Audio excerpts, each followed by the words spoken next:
Karena gua sih cukup dan banyak orang ya cukup yakin bahwa kontender terakhir adalah AJ Lee dan Becky Lynch gitu.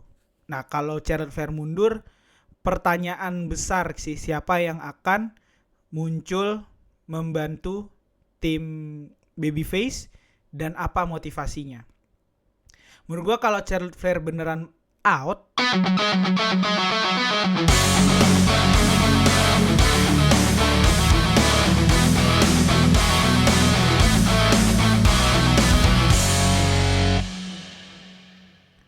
selamat datang di WUI Podcast, part of WrestlingUniverse.id, podcast yang ngebahas semua hal tentang dunia WWE, apa yang terjadi dan mungkin akan terjadi. Bersama gua Fus Hilmi, setiap Senin dan Kamis pagi hadir untuk ngebahas apa yang terjadi di dunia WWE. Sebelum gua lanjut, jangan lupa follow WUI Podcast di Spotify, nyalain loncengnya biar lu dapetin notifikasi terkait episode terbaru, atau lu juga bisa dengerin WUI Podcast di YouTube channel Wrestling Universe Indonesia, jadi jangan lupa di subscribe juga. Jangan lupa follow Instagram dan TikTok @WIPodcast. Boleh di like, comment, share, dan repost. Dan bisa juga follow Instagram @wrestlinguniverse.id untuk mendapatkan konten-konten berita-berita terbaru terkait dunia wrestling. Dan seperti yang sudah gua sebutkan di episode sebelumnya, beberapa minggu ke depan atau 2 minggu ke depan kita akan banyak mendapatkan update terkait War Games dan Farewell Tour John Cena, atau yang sekarang lagi berjalan adalah The Last Time Is Now Tournament, untuk menentukan siapa final opponentnya untuk John Cena nanti di Saturday Night Main Event. Tapi sebelum itu kita akan bahas juga beberapa hal yang terjadi di Friday Night SmackDown. Yang pertama adalah US Title Open Challenge dari Ilya Dragunov yang masih berjalan. Ini udah minggu ke 3 atau 4 ya. Dan di minggu ini lagi-lagi Tommaso Ciampa menuntut Open Challenge dilakukan secara fair kepada Dragunov gitu. Karena menurut dia udah 2 kali muncul untuk meminta menjawab challenge gitu. Tapi Dragunov selalu memilih yang lain. 2 minggu lalu memilih Nathan Fraser, terus minggu lalu memilih Johnny Gargano, dan minggu ini lagi-lagi Ciampa disingkirkan dari pilihan karena Fraxium yang muncul, interupsi, dan Dragunov akhirnya memilih Axiom sebagai challenger.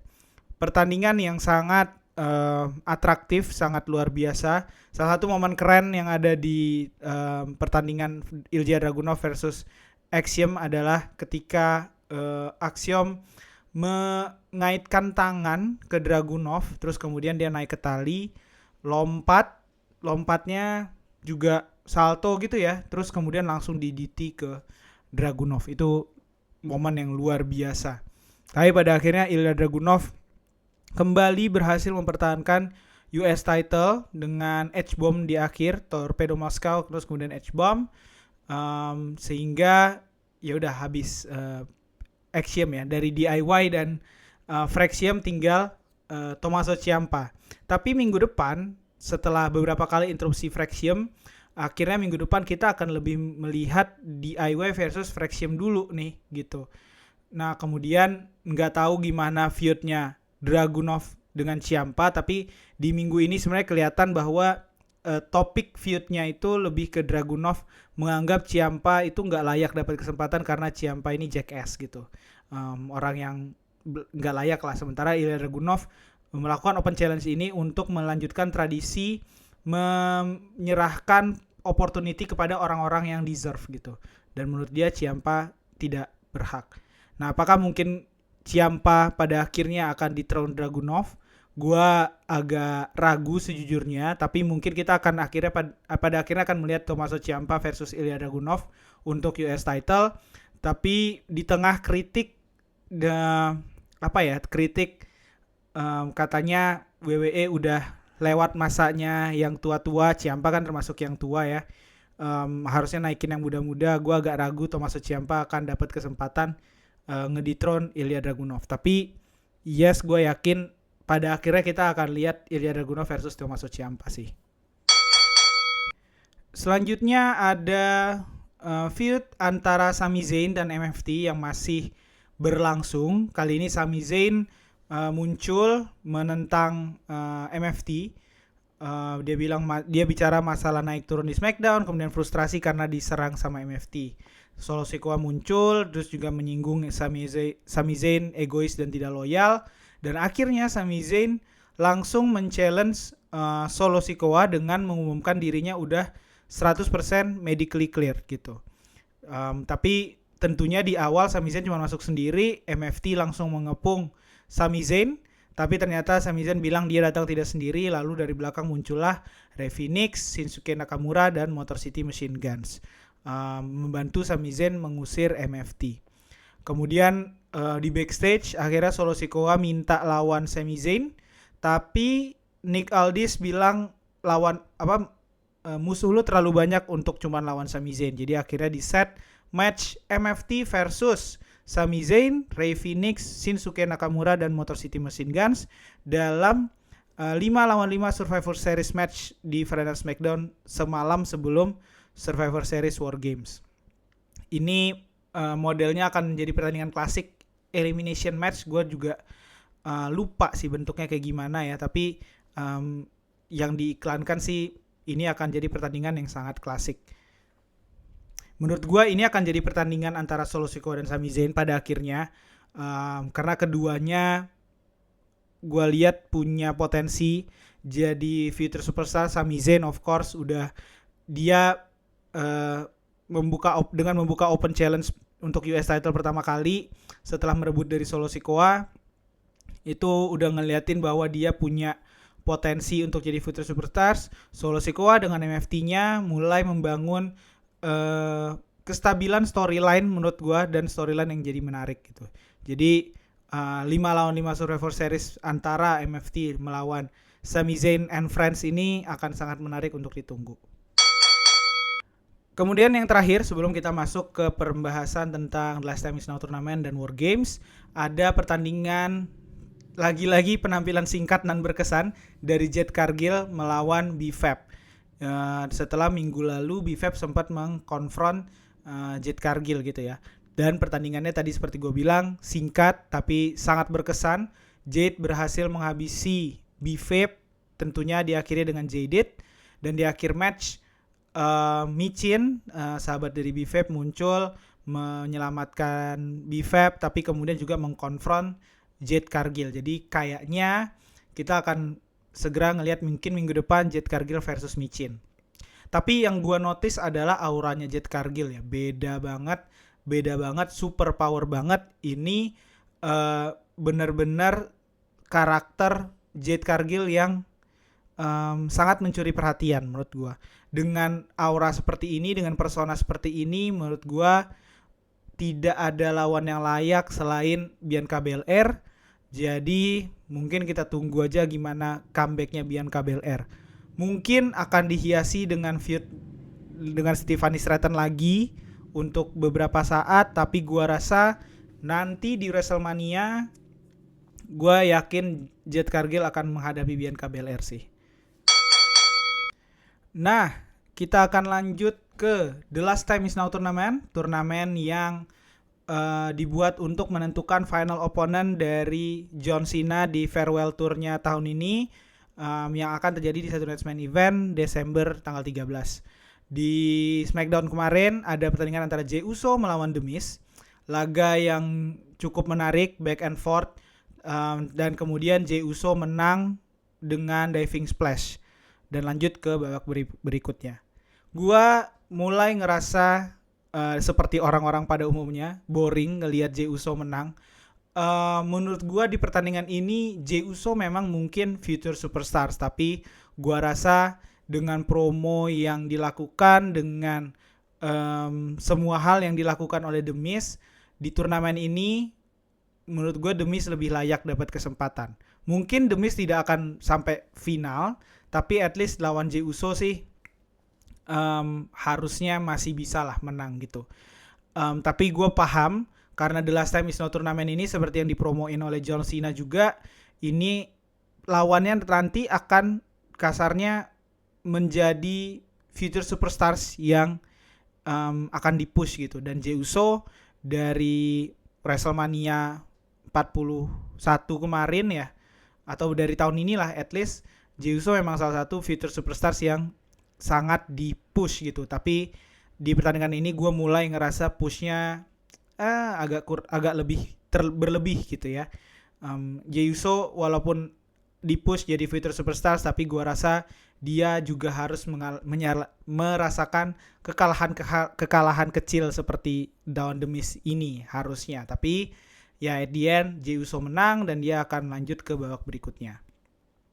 Kemudian ada LA Knight yang menghadapi mystery opponent pertama di turnamen The Last Time Is Now, dan yang muncul adalah Zack Ryder.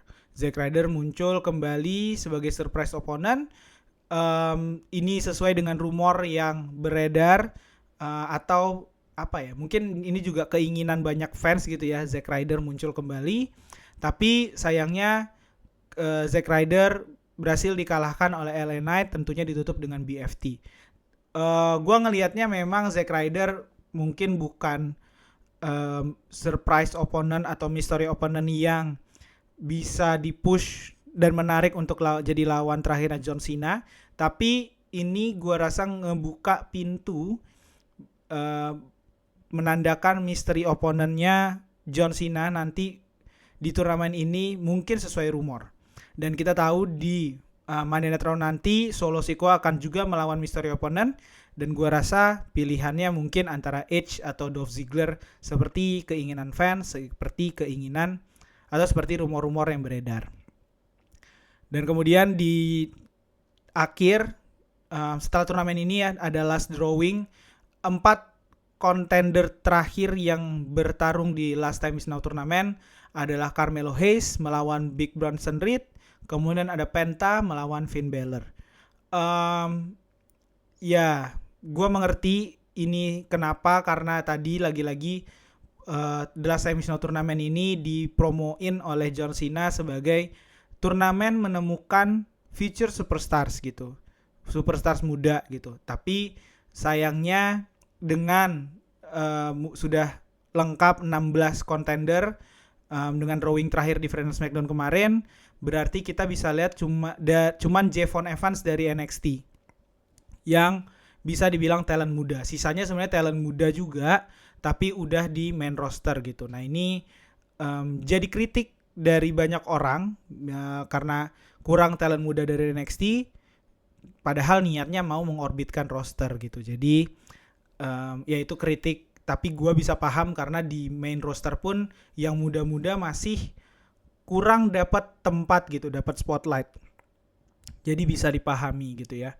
Dan dengan lengkapnya contender di The Last Time Is Now turnamen ini, gua rasa potential winnernya udah jelas Gunther, Jey Uso, dan mungkin mystery opponent yang akan muncul di Senin nanti gitu. Kalau misalnya mystery opponentnya adalah Edge atau Dolph Ziggler, gua rasa Gunther akan dapat lawan yang seimbang di final. Gua udah cukup yakin Gunther akan ada di final. Lawan yang nih tinggal gitu. Edge dan Dolph Ziggler kalau muncul sebagai misteri turnamen akan jadi lawan yang seimbang. Dan dengan semangat mengorbitkan superstar, gua rasa Gunther akan menang. Dan gua rasa juga, ini feeling gua aja, mungkin kita akan dapat lagi rematch Gunther versus Jey Uso. Kalau nggak di final, atau mungkin di semifinal lah gitu ya. Mungkin akan membangkitkan sedikit feud di antara mereka. Memang ada calon favorit lainnya itu Sheamus. Tapi gua ngerasa dengan semangat tadi future superstars yang mau ditemukan, Sheamus mungkin kurang menarik untuk jadi lawan terakhirnya John Cena. Jadi mungkin Sheamus akan melaju cukup jauh, mungkin sampai semifinal, tapi gua rasa kalaupun sampai final dia tidak akan menang gitu sih menurut gua. Oke, selanjutnya kita akan bahas tentang War Games, update yang menarik menurut gua baik di divisi wanita dan divisi pria. Yang pertama dari divisi wanita, seperti yang kita tahu di episode Monday Night Raw kemarin, Rhea Ripley sudah mendeklarasikan War Games dengan timnya ada Io Sky, Charlotte Flair dan Alexa Bliss, sementara di tim heel ada Nia Jax, Lash Legend, Asuka dan Kairi Sane. Nah di Friday Night SmackDown kemarin Rhea Ripley dan Io Sky muncul mengumumkan tim War Games mereka yaitu Alexa Bliss dan Charlotte Flair. Tapi secara mengejutkan Charlotte Flair tidak bersedia untuk berpartisipasi di War Games karena story-nya atau historinya dengan Rhea Ripley dan dia tidak bisa percaya dengan Rhea Ripley. Sehingga Charlotte Flair mengundurkan diri gitu. Menurut gue ini agak terlihat visi karena ketika Flair jalan turun kemudian keluar gitu ya, dia sempat ngelihat balik ke ring gitu, kayak gue sih ngelihatnya kayak minta di begging gitu ya. Tapi itu yang akan terjadi, gue rasa Alexa Bliss akan coba ngebujuk Charlotte Flair. Mungkin pada akhirnya mungkin Charlotte Flair akan diserang sama tim heel. Charlotte Flair emosi dan akhirnya jadinya join dengan alasan marah dengan tim heel, bukan karena bisa percaya pada Rhea Ripley. Menurut gua gitu. Karena gua sih cukup dan banyak orang ya cukup yakin bahwa kontender terakhir adalah AJ Lee dan Becky Lynch gitu. Nah, kalau Charlotte Flair mundur, pertanyaan besar sih siapa yang akan muncul membantu tim babyface dan apa motivasinya. Menurut gue kalau Charlotte Flair beneran out, dia akan diarahkan ke Jade Cargill. Anyway, ketika dia out ini, gue rasa ini adalah momen pecahnya Alexa Bliss dan Charlotte Flair. Beberapa episode sebelumnya gue pernah bilang mungkin pecahnya mereka ini ketika kehilangan gelar, terus mereka bentrok, terus akhirnya pecah jalan masing-masing. Tapi kalau beneran Charlotte Flair out, ini akan jadi apa ya,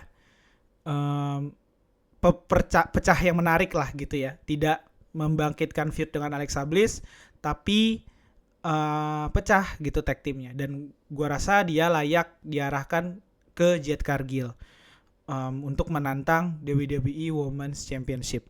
Nah, penggantinya siapa? Menurut gua yang paling cocok adalah Bayley dan Lyra Valkyria karena mereka juga udah punya history dengan Asuka dan Kairi Sane.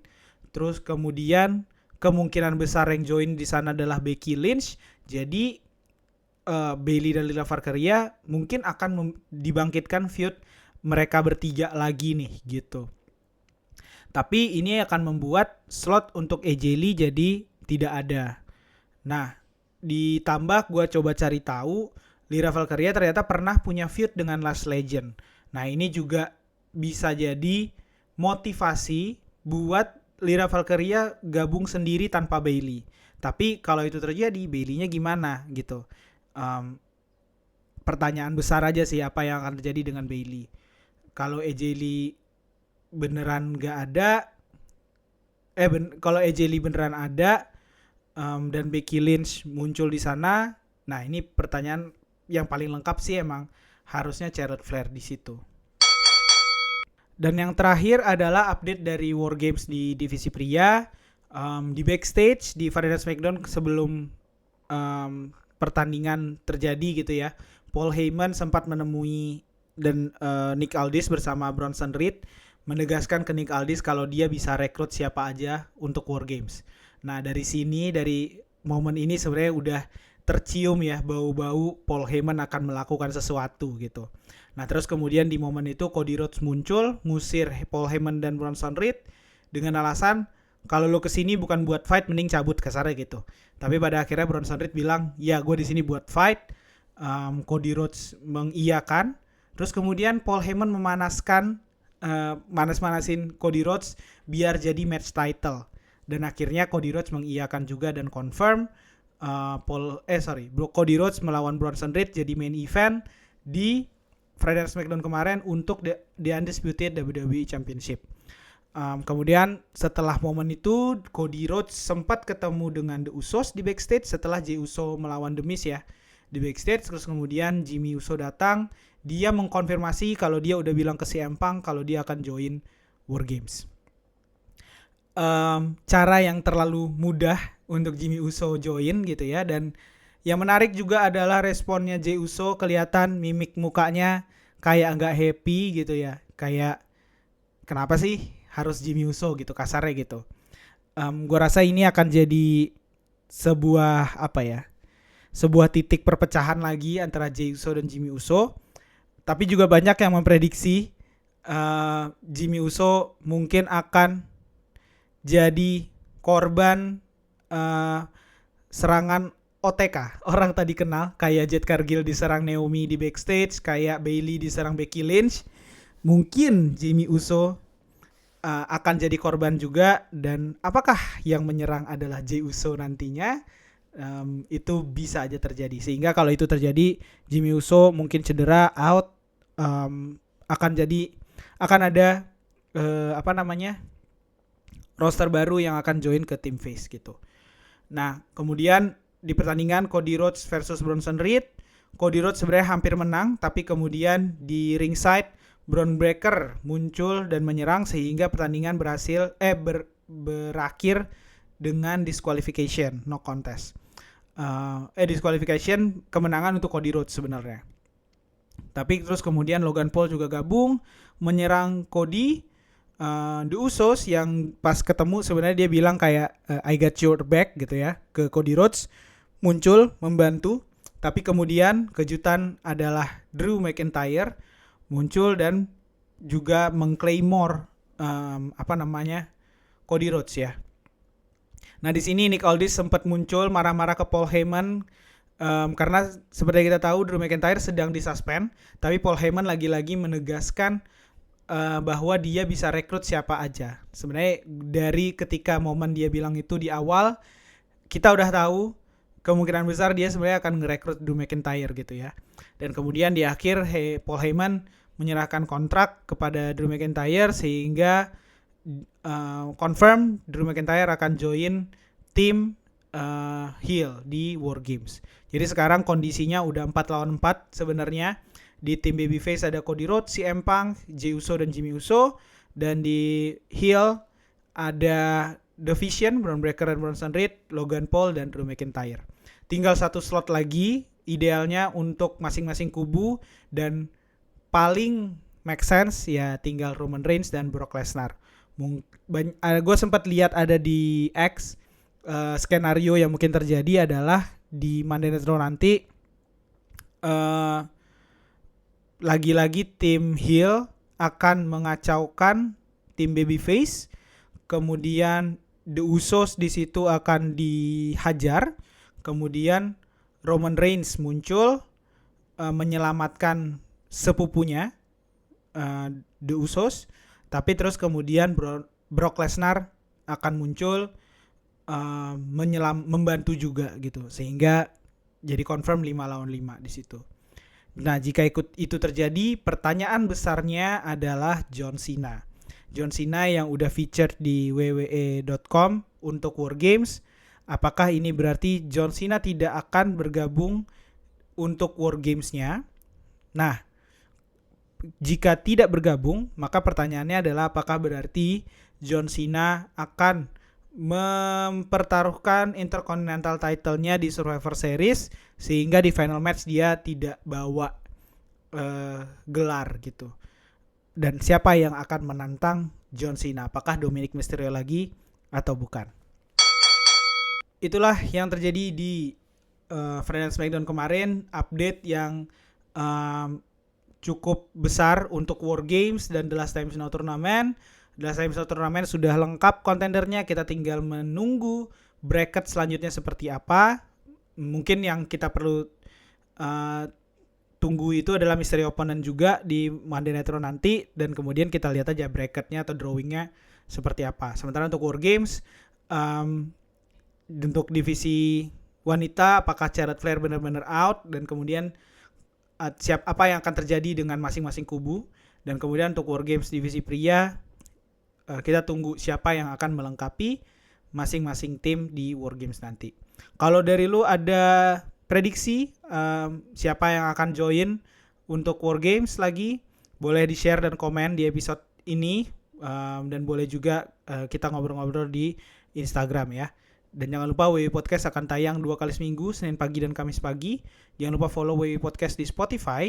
Dan bisa juga dengan subscribe YouTube channel Wrestling Universe Indonesia. Boleh follow Instagram dan TikTok @WWE Podcast. Dan follow juga Instagram @wrestlinguniverse.id. Untuk sekarang gue Fusilmi cabut dulu. Sampai jumpa di episode selanjutnya.